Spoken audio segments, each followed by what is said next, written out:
অতীতের মতো বিরোধী দল দমনের চেষ্টা মেনে নেওয়া হবে না বলে সাফ জানিয়ে দিয়েছেন জামায়াতে ইসলামের নায়েবে আমির এটিএম আজহারুল ইসলাম। বিকালে রাজধানীতে 11 দলের বিক্ষোভ মিছিল ও সমাবেশে তিনি একথা বলেন। গণভোটের রায় বাস্তবায়নের বিষয়টি রাজপথে সমাধানের হুঁশিয়ারি দেন জোটের নেতারা। গণভোটের রায় বাস্তবায়ন নিয়ে পাল্টাপাল্টি অবস্থান নিয়েছে সরকার ও বিরোধী দল। তাই দাবি আদায়ে রাজপথে সক্রিয় এখন জামায়াত ইসলামী সহ সমমনা 11 দল। এরই অংশ হিসেবে শনিবার বিকেলে রাজধানীর বিজয়নগরে বিক্ষোভ সমাবেশে বক্তব্য রাখেন নেতারা। ট্রাকের উপর নির্মিত অস্থায়ী মঞ্চে গণভোটের রায় বাস্তবায়ন, জ্বালানি সংকট নিরসন ও দ্রব্যমূল্য নিয়ন্ত্রণের দাবি জানান তারা।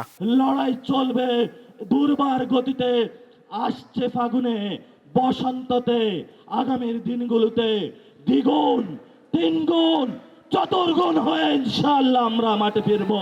মাননীয় প্রধানমন্ত্রী, মাননীয় জ্বালানি মন্ত্রী, এতই যদি মজুদ থাকে তাহলে এত বড় লাইন কেন?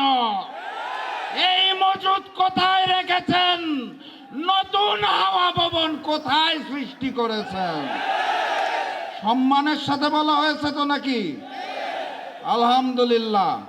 গণভোটের রায় অস্বীকার করার সুযোগ নেই জানিয়ে জামায়াতের নেতা এটিএম আজহারুল ইসলাম বলেন, জনগণের ভাষা না বুঝলে আওয়ামী লীগের চেয়েও ভয়াবহ পরিণতি হবে।